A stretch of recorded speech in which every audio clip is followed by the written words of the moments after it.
औज़ुबिल्लाहिमिनश्शैतानिर्रजीम बिस्मिल्लाहिर्रहमानिर्रहीम।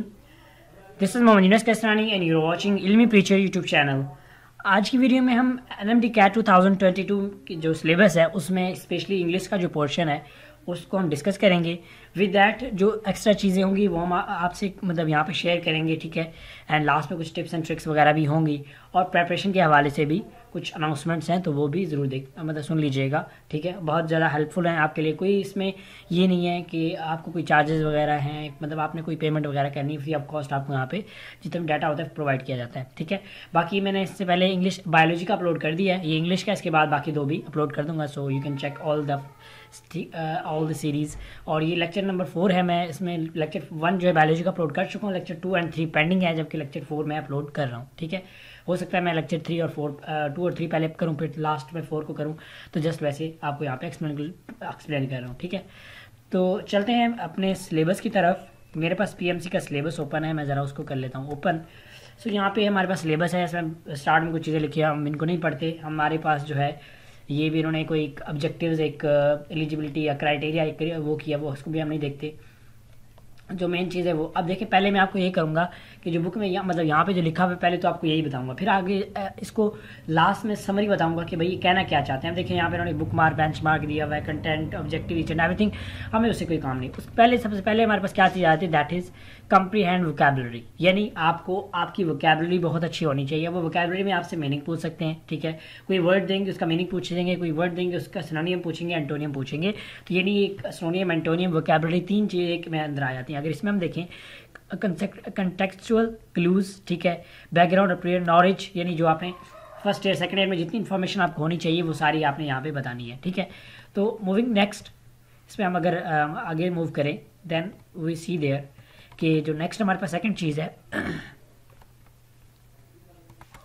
सो उसमें हमारे पास जो है एक तो वोकैबुलरी होगी आपके पास, ठीक है। दूसरी चीज़ अगर हम देखें that is demonstrate control of sentence structure, यानी टेंसेज और सेंटेंस स्ट्रक्चर जो है वो आपने करना है। उसमें क्या क्या चीज़ें करी, यूज़ करेक्ट टेंसेज, ठीक है, यानी उनका यूज़ आपने देखना है, उनका स्ट्रक्चर आपने वो करना है। यानी आपको टेंस अगर आते हैं तो क्या आप उन टेंस को यूज़ करते हुए, उन टेंस के नॉलेज को यूज़ करते हुए सेंटेंस स्ट्रक्चर को मेंटेन कर पाते हैं या नहीं, उसके वाले सेंटेंस लिख पाते हैं या नहीं। आइडेंटिफाई मिस्टेक्स, अब देखिए मिस्टेक भी हो सकता है, ज़रूरी नहीं है कि वो आपसे जस्ट सेंटेंस बनवाए, आपको कोई एक लाइन दे देगा, कहेगा कि इसमें जो है टेंस वाली मिस्टेक बताएं, ठीक है। तो इसमें कौन कौन से टेंसेज होंगे आपके पास, प्रेजेंट, पास्ट टेंस और 4 टाइप्स ऑफ कंडीशनल। देखिए यहाँ पे कंडीशनल की बात आ गई है, तो यानी सारी की सारी कंडीशनल्स आपके पास आ जाएंगी, ठीक है। टाइप ऑफ क्लॉजेज और इस तरह फ्रेगमेंट्स भी आपके पास एक अलग चीज़ आ जाती है, ठीक है। तो ये तो हो गया हमारे पास 2 चीज़ें। अब तीसरी चीज़ की तरफ चलते हैं, that is demonstrate the ability. यहाँ से हम दोबारा इसको वो कर लेते हैं, demonstrate ability to differentiate between correct and incorrect structure of sentence and use of writing conventions of spelling, capitalization and punctuation. यानी आपको कोई सेंटेंस देगा, उसमें कहेगा इसमें जो पंक्चुएशन मिस्टेक है वो बताएं, यानी मिस्टेक फाइंड करने के लिए कहेगा, ठीक है। और कहेगा ये फिर आपको देगा कि ये सेंटेंस है तो करेक्ट है या रॉन्ग है, उसके हवाले से बताएं, ठीक है। तो ये सारी चीज़ उसमें आ जाती हैं। इसके अलावा अगर हम दूसरा देखें कि इसमें जो हमारे पास आ जाता है, सॉरी हम इसको चेंज कर लेते हैं, वही हमारे पास ठीक था, यहाँ से हम ये भी यूज़ कर सकते हैं, ठीक है। तो अब यहाँ पे हमारे पास क्या क्या चीज़ आ जाती है, आइडेंटिफाई सेंटेंस स्ट्रक्चर, ठीक है। तो सेंटेंस स्ट्रक्चर में आपके पास क्या है, ग्रामेटिकल एरर हो सकता है। इसके अलावा अगर आप यहाँ पे देखें इनकरेक्ट ग्रामेटिकल, ठीक है, तो यानी ग्रामर मिस्टेक आप जो है आपको यहाँ पे फाइंड करने को मिल सकती है। Identify use of inappropriate capitalisation, punctuation, semicolon, colon, series, apostrophe, possessive, ठीक है, प्रॉपर नाउन, एब्रीविएशन एक्सेट्रा। तो यानी इस हवाले से आपने इसको कवर आउट करना है। नेक्स्ट अगर इसी में हम देखें, use the text prescribed use in HSSC। अब देखें ये CIE यानी कैम्ब्रिज वाले और जो FSC का सिलेबस है उसमें से इस चीज़ को पिक किया जाएगा, ठीक है। और उन्हीं के जो मतलब उनका जो लेवल होता है उसी लेवल को यहाँ पे मतलब रीच आउट किया जाएगा, ठीक हो गया। इसके अलावा रिटर्न मिस्टेक्स होगी और the test item to be selected from the type of text written by HSSC and CIE students from this contact given, ठीक है। यानी ऐसे कंटेंट से लिया जाएगा जो कि दोनों के लिए कॉमन हो। ऐसा ना हो कि एक CIE में हो और HSSC में ना हो, तो हम ऐसे कंटेंट को बिल्कुल भी पिक नहीं करेंगे। तो मूव करते हैं नेक्स्ट, अपने जो नेक्स्ट हमारे पास चीज़ है दैट इज़ इसको देख लेते हैं कि demonstrate correct use of subject verb agreement. अब ये बहुत इंपॉर्टेंट पार्ट है सब्जेक्ट वर्ब एग्रीमेंट, यानी ये है कि अगर ही आ रहा है तो ही के मुताबिक हेल्पिंग वर्ब कौन सी आएगी, that is subject verb agreement. Subject ही है तो उसके हवाले से वर्ब क्या आएगा, that is the agreement there, ठीक है। Use of correct subject verb agreement, ठीक है, इन रिटन टेक्स्ट, ठीक हो गया। Identified mistakes in subject verb, यानी मिस्टेक को फाइंड करना है। अप्रोप्रिएट आर्टिकल यूज, अब देखिए आर्टिकल सेपरेटली मेंशन नहीं किया हुआ, लेकिन यहाँ पे इन्होंने वो किया हुआ है, आर्टिकल भी आपने कवर करने, आर्टिकल का टॉपिक भी आपने अच्छे से कवर कर लेना है, ठीक है। तो यानी आपने उस टॉपिक को भी यहाँ पे प्रिपेयर करना है, हम उसको सेपरेटली जो है लिख लेते हैं, क्योंकि जो समराइज़ करूँगा मैं आपको लास्ट में बता दूंगा क्या क्या चीज़ें हैं क्या नहीं है, क्योंकि मैं इस पूरे को समराइज़ किया है। तो identify mistake in use of articles, वही दोबारा बात आ गई। Select and appropriate article preposition, ठीक है, प्रेपोजिशन भी आपके पास इंक्लूडेड है और इसको भी आपको देखना पड़ेगा। तो यानी ये कुछ जो चीज़ें हैं वो आप मैं साथ साथ आपको क्लियर करता जा रहा हूँ, ठीक है। ये कहाँ से लिए जाएंगे उस पर हम नहीं देखते हैं, बस ये हमने देख लिया कि इन्होंने दिए हुए, दैट्स ऑल। उसके अलावा मूव करते हैं नेक्स्ट कि क्या क्या चीज़ें हैं। Demonstrate ability to identify mistakes in sentence और short written text, these error could be appropriate word order vocabulary, यानी वर्ड ऑर्डर का भी रॉन्ग हो सकता है, ठीक है। अब वो किस रॉन्ग हवाले से रॉन्ग हो सकता है, error of word order style vocabulary, ठीक है, यानी इस हवाले से कोई भी मिस्टेक हो सकती है, आपको उसको आइडेंटिफाई करना पड़ेगा, दैट इज द पार्ट, ठीक हो गया। और ये कहाँ से लिया जाएगा इसका मैं वो नहीं है, जहाँ से भी लिया जाए हमने तो तैयारी करनी है, so we don't have concern with that, ठीक है। उसके अलावा अगर हम नेक्स्ट मूव करें तो हमारे पास पार्ट नंबर 6 आया था, that is demonstrate ability to comprehend short written text and select the most appropriate responses, ठीक हो गया। अब देखें इसमें क्या क्या चीज़ें हो सकती है। Comprehend simple brief passage, select the most suitable response to the question posted text. अभी देखिए आपको मतलब एक पैराग्राफ दिया जा सकता है, उसके नीचे 1-2 क्वेश्चन होंगे, आपने उसका पैराग्राफ से उसके answer, that is mean comprehension simply, ठीक है। और ये अगर फेडरल बोर्ड के अगर आप स्टूडेंट हैं तो आपको इस चीज़ का बखूबी आइडिया होगा कि जो न्यू SLO सिस्टम आया है वो भी इसी बेस पे डिपेंड करता है। उसके अलावा तो बस यही हमारा सिलेबस था। अब जरा हम इसको कर लेते हैं, थोड़ा सा समरी इसकी दे लेते हैं कि हमारे पास क्या क्या चीज़ें इंक्लूडेड थी, ठीक है। मैं यहाँ पे कोई वाइट पेज ढूंढता हूँ तो हम उसमें कर लेते हैं। यहाँ पे हमारे पास एक वाइट पेज है, सो मैं यहाँ पे उस चीज़ को ऐड कर देता हूँ, ठीक है। तो यहाँ से हम लिखते हैं कि क्या क्या चीज़ें आपके पास प्रेजेंट होंगी। सिलेबस इंक्लूडेड, अब ये एक समरी, आप इसकी तस्वीर ले लें एंड आपको चीज़ें क्लियर हो जाएंगी, ठीक है। तो हम यहाँ पे थोड़ा सा देख लेते हैं, इसका कलर कर लेते हैं चेंज ताकि आपको थोड़ा सा क्लियरली शो हो, ठीक हो गया। हमारे पास पहली चीज़ आती है सिनोनिम्स, ठीक है। मैं मतलब शॉर्ट फॉर्म में लिख रहा हूँ, अब मिस्टेक वो कीजिएगा। एंटोनियम्स, ठीक है। मैं जस्ट पिक्स मतलब आप यहाँ पे आई नो कि मिस्टेक्स हैं, लेकिन मैं उसको जो है सिंपली वो करके आपको जस्ट एक समरी देना चाहता हूँ।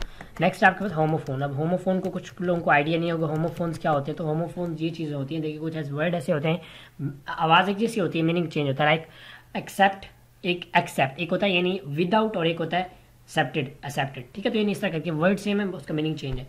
Next vocab. अब वोकैब आपको डिफरेंट अकेडमीज़ की बुक से मिल जाएगी, आपको नियर पेयर से, इसके अलावा किप स्टार स्टेप, हर अकेडमी से आपको वोकैब की वो एक बुक मिल जाती है और डिटेल्स मिल जाती है। नेक्स्ट आपके पास है टेंसेस, आर्टिकल्स, ठीक है। आर्टिकल के अलावा अगर हम देखें तो हमारे पास सब्जेक्ट वर्ब एग्रीमेंट, जो कि अभी हम देख के सब्जेक्ट वर्ब एग्रीमेंट, ठीक है।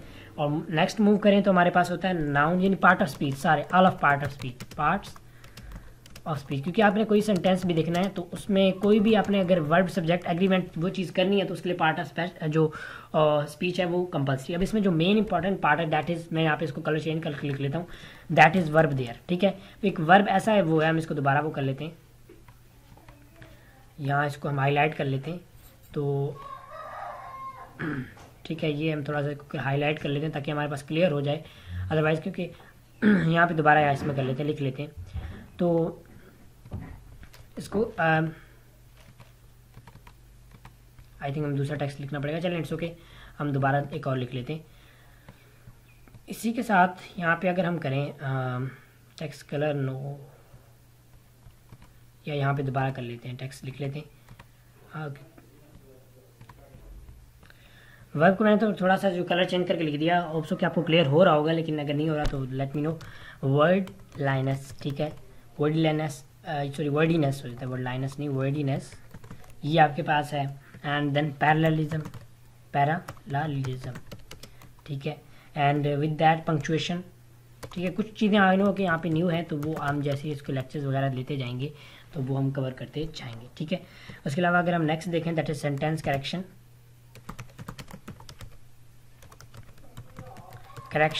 और सेंटेंस करेक्शन में देखिए कंप्लीशन भी हो सकता है, यानी अगर मतलब कोई आपको एक लाइन देगा और उसमें पूछेगा कि इसको कंप्लीट करें, सो वो भी हो सकता है, ज़रूरी नहीं है कि सेंटेंस करेक्शन ही हो, ठीक है। उसके अलावा सेंटेंसेस यानी टाइप ऑफ सेंटेंसेस वगैरह, क्योंकि जब तक आप उसकी मतलब सेंटेंस करेक्शन करेंगे तो उसके लिए आपको इसके टाइप्स जानना का जो टाइप्स हैं वो जानना ज़रूरी है। कंडीशनल्स, ठीक है। अब कंडीशनल देखिए यहाँ पे कंडीशनल जो है वो सारे आ जाते हैं, जस्ट एक कंडीशनल नहीं है, all conditionals, first zero first second third, ठीक है। उसके अलावा नेक्स्ट अगर हम देखें दैट इज़ कंजक्शन, ठीक है। और इसी के साथ अगर देखें प्रेपोजिशन, पोजीशन। नेक्स्ट मूव करें तो डायरेक्ट इनडायरेक्ट, ठीक है, डायरेक्ट इनडायरेक्ट। और वॉइसेस यानी एक्टिव एंड पैसिव वॉइस, ठीक है। एंड इसी के अलावा अगर हम और देखें तो हमारे पास तकरीबन आई थिंक चीज़ें क्लियर हो गई होंगी, फिर भी हो सकता है अगर कोई चीज़ यहाँ पे रह गई हो तो you can let me no in comment section. और इसमें जो एक मेन पार्ट है दैट इज़ वर्ब देयर, और वर्ब जो है काफ़ी ज़्यादा इंपॉर्टेंट है, ठीक है। तो इसको जो है आपने अच्छे से कर लेना है क्योंकि ये एक ब्रॉड फील्ड है इसकी और ये काफ़ी ज़्यादा मतलब इम्पॉर्टेंट भी है।